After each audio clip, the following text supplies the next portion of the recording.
Présentation sur l'intérêt de la voie radiale dans les angioplasties des fistules artério-veineuses. Donc, comme vous connaissez tous, les buts de toute angioplastie est d'assurer la perméabilité à long cours des axes vasculaires. Donc, le défi de tous les opérateurs, c'est d'obtenir un axe vasculaire qui permet à la fois le diagnostic et le traitement de toutes les lésions. Donc, classiquement, on a trois abords. L'abord veineux qui est l'abord le plus classique, utilisé par la plupart des opérateurs. L'abord huméral de moins en moins utilisé parce qu'il présente un risque de lésion artérielle et d'ischémie. Et l'abord radial qui est récemment décrit. Pour le choix du meilleur abord. Donc, à l'heure actuelle, il n'y a pas de consensus concernant le meilleur abord. Donc, ça dépend des préférences de chacun des opérateurs. Et il dépend de la nature, le site de complication, ainsi que la nature de la FAV. Il s'agit d'une FAV native radio-radiale ou bien humérocéphalique ou bien une ligne artério-veineuse prothétique. Pour les éléments de décision, donc il faut faire un examen clinique minutieux à la recherche de sténose palpable, de grands membres ou bien de circulation veineuse collatérale orientant vers une cause ou bien une sténose centrale. Le type de la fissure artério-veineuse et l'exploration antérieure, à savoir l'échodoppler vasculaire qui représente le principal examen complémentaire pour les dysfonctionnements de FAV. Pour la nature des lésions, soit un retard de maturation en rapport avec des lésions artérielles ou bien des problèmes anastomotiques, des sténoses veineuses qui peuvent être périphériques ou bien centrales, des thromboses. Pour l'abord veineux, c'est l'abord le gold standard, donc le plus utilisé par la plupart des opérateurs. Il est simple parce que la veine elle est déjà dilatée, donc facile à ponctionner. Il permet l'utilisation de gros introducteurs, donc de manipuler des stents et des ballons de grand diamètre. Pour les inconvénients, c'est un abord qui explore mal le site anastomotique. Donc, des fois, on a recours à faire des doubles ponctions, antérograde et rétrograde, pour bien explorer la chambre anastomotique et la veine de drainage. Il y a des cas d'occlusion du site de ponction, surtout lorsque la veine est immature ou bien de petit calibre, et lors des manœuvres de compression en post-procédure. Il y a également le risque d'embolisation distale, surtout lorsqu'on manipule la chambre anastomotique. Pour l'abord radial, l'artère radiale, c'est une artère qui est superficielle, donc qui peut être ponctionnée à l'aveugle ou bien sous éco-guidage. Cette voie permet l'évaluation complète de la fistule depuis le versant artériel, la chambre anastomotique et la veine de drainage. Donc, il présente l'avantage de cathétériser facilement la veine en cas d'occlusion, avec un risque d'embolisation qui est minime. Et l'hémostase, il est facile à réaliser, parfois c'est juste une petite compression manuelle,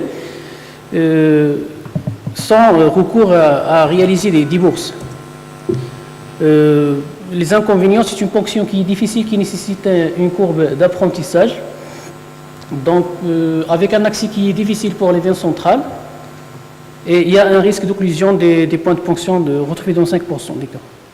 Également, on a le problème d'utiliser des matériaux de petit calibre, généralement des introducteurs ne dépassant pas les 6 French, limitant ainsi la montée de matériel de gros calibre comme des stents et des ballons.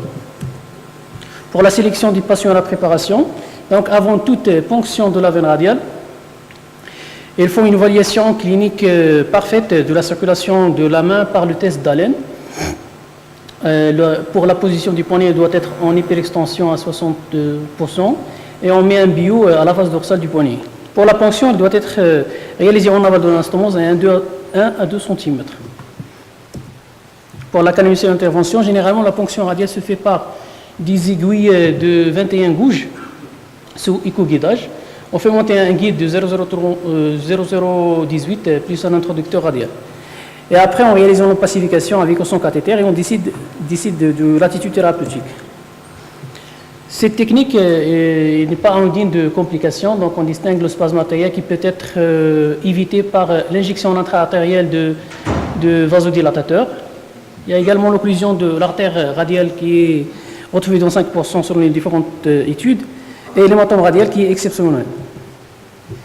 Donc pour les données de la littérature, depuis 2006, plusieurs chercheurs asiatiques ont montré que l'utilisation de la transradiale accès pour la fistule artério-veineuse dysfonctionnelle, sans danger. Ainsi, Kawalada et Hall ont décrit l'utilisation de cette voie chez 11 patients avec des bons résultats. En 2008, Linneo et Hall ont utilisé cette voie pour traiter 165 patients. Dans la moitié, c'était des thromboses de FAV. Donc, il y avait seulement deux épisodes de spasme artériel, 2 dissections radiales, asymptomatiques et aucune ischémie. Ici, vous voyez un cas d'un patient de 80 ans hypertendu diabétique qui est revenu après 2 mois, après la confection de sa FAV radio-radiale, pour un retard de maturation. Donc, on a fait une ponction de l'artère radiale en aval de l'anastomose. On a opacifié. Vous voyez ici une sténose filiforme juxta-anastomosique. Donc, on a recanalisé la lésion par un guise 0018. Et après, on a monté un ballon de 6 mm sur 80 et on a inflaté. Et ici, vous voyez le bon contrôle angiographique. Ici, c'est le cas d'un autre patient qui était traité par voie radiale. Le patient avait une sténose anastomotique, donc il avait un bon contrôle sur le lieu. Et après 2 jours, le patient revient pour des froideurs avec paresthésie du membre de la main, avec absence de pouls. Donc on a réalisé une ponction de l'artère radiale en amont de l'anastomose. On a monté un guide 0014, on a inflaté par un ballon coronaire. Et vous voyez ici un bon contrôle avec reperméabilisation de l'artère radiale et récupération du pouls radial. En conclusion, la projection endovasculaire par voie radiale constitue un choix sûr et réalisable pour la restauration des FAV. Donc c'est une voie qui est facile à apprendre, avec peu de complications, et permet une exploration excellente de l'artère radiale, de la veine et de la chambre anastomotique. Je vous remercie.